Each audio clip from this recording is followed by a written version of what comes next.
ஆரோக்கிய சமையல் நம்ம இன்னைக்கு வீடியோவில் என்ன பார்க்க போகிறோம்னா ரொம்பவே ஹெல்த்தியான ஒரு ரெசிபி தாங்க பார்க்க போகிறோம். கோவக்காய் பொரியல் வந்து எப்படி செய்யறதுன்னு பார்க்கலாங்க. இது சைடிஷாக வச்சு சாப்பிட்றதுக்கு ரொம்பவே சூப்பராக இருக்கும். ரச சாதம், பருப்பு சாதம் இந்த மாதிரி சாப்பாட்டு கூட வச்சு சாப்பிட்டோம்னா அவ்வளோ சூப்பராக இருக்குங்க. எப்படி செய்யறதுன்னு பார்க்கலாம் வாங்க. கோவக்காய் வந்து ஒரு 1/4 கிலோவுக்கு வந்து எடுத்து நான் கட் பண்ணி வச்சுருக்கேங்க. இந்த மாதிரி நீல வாக்குலையும் கட் பண்ணிக்கலாம், இல்லை ரவுண்டாகவும் வந்து கட் பண்ணி எடுத்துக்கலாங்க. ஒரு ஸ்பூனுக்கு வந்து கடுகு, 7-8 பல்லு பூண்டு, 2 கொத்து கருவேப்பிலை தழை, 2 வரமிளகாய் வந்து எடுத்திருக்கேங்க. ஒரு பெரிய சைஸ் வெங்காயத்தை வந்து பொடியை கட் பண்ணி எடுத்து வச்சுருக்கேன். 1/2 ஸ்பூனுக்கு வந்து கொத்தமல்லி வந்து வர கொத்தமல்லி வந்து எடுத்திருக்கேங்க. 1/2 ஸ்பூனுக்கு வந்து சீரகம், 1 ஸ்பூனுக்கு வந்து கடலைப்பருப்பு வந்து எடுத்திருக்கேங்க. 1 ஸ்பூனுக்கு வந்து உளுத்தம்பருப்பு வந்து எடுத்திருக்கேன்.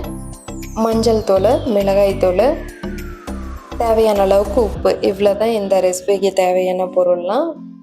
இந்த கோவக்காய் பொரியல் வந்து எப்படி செய்கிறதுன்னு பார்க்கலாம் வாங்க.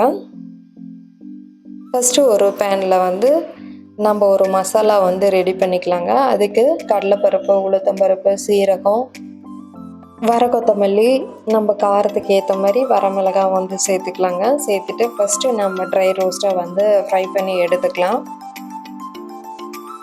நல்லா வறுபட்டதுக்கு அப்புறமா நம்ம வந்து பூண்டு 4-5 பூண்டு வந்து சேர்த்துக்கலாங்க. லைட்டாக வறுபட்டால் போதும். பூண்டு வந்து ரொம்ப வறுபடக்கூடாது, ஓரளவுக்கு வறுபட்டால் போதுங்க. இப்போ அதை நம்ம வந்து ஆற வச்சு எடுத்துக்கலாம். இப்போ இன்னொரு பேனில் வந்துட்டு நம்ம தேவையான அளவுக்கு வந்து கடலெண்ணெய் வந்து சேர்த்துக்கலாங்க. கடுகு, பூண்டு மீதி இருந்த பூண்டை வந்து இடித்து சேர்த்துக்கலாங்க. கருவேப்பிலை தழை, நம்ம எடுத்து வச்சுருந்த வெங்காயத்தை சேர்த்துட்டு நல்லா வணக்கி விட்டுக்கலாம். வெங்காயம் வந்து நல்லா வணங்கினதும் நம்ம எடுத்து வச்சுருந்த கோவக்காயை வந்து சேர்த்துட்டு நல்லா வணக்கி விட்டுக்கலாங்க. ஃபஸ்ட்டு நம்ம வந்து தண்ணி எதுவுமே சேர்க்க தேவையில்ல. அந்த எண்ணெயிலேயே வந்து இந்த கோவக்காய் வந்து நல்லா வணங்கி வரணும். தேவையான அளவுக்கு வந்து மஞ்சள் தூள், மிளகாய் தூள் வந்து சேர்த்துக்கலாங்க. அதுக்கப்புறம் நம்ம தேவையான அளவுக்கு வந்து உப்பு வந்து சேர்த்துக்கலாம். நல்லா பிஞ்சு பாவக்காயாக இருந்துச்சுன்னா தண்ணி எதுவுமே சேர்க்க தேவையில்லைங்க. அந்த எண்ணெயிலேயே வந்து நல்லா வணங்கி வந்துடும். ஒரு மூடி போட்டு ஒரு 10-15 நிமிஷம் வந்து நல்லா வேக விட்டுக்கலாம். இடையில வந்து கிளறி விட்டுக்கிட்டே இருக்கணுங்க. மீடியம் ஃப்ளேமில் வச்சுக்கணும். நம்ம வறுத்து வச்சுருந்த அந்த மசாலா வந்து மிக்ஸி ஜாரில் சேர்த்து நல்லா அரைச்சி எடுத்துக்கலாங்க. காயும் வந்து நல்லாவே வெந்துடுச்சு. சப்போஸ் காய் வேகலைன்னு ஃபீல் பண்ணிங்கன்னா தண்ணி தெளித்து விட்டு ஒரு 2 டைம் தண்ணி தெளித்து விட்டு காயை நல்லா வேக விட்டுக்கோங்க. மசாலா வந்து ரொம்ப நைஸாக வந்து அரைக்கக்கூடாதுங்க. இந்த மாதிரி கொஞ்சம் கொரகொரப்பாக வந்து அரைச்சி எடுத்துக்கணும். இந்த மசாலா தாங்க இந்த கோவக்காய் ஃப்ரைக்கு ஒரு நல்ல டேஸ்ட்டு, ஒரு நல்ல ஃப்ளேவரை கொடுக்கும்.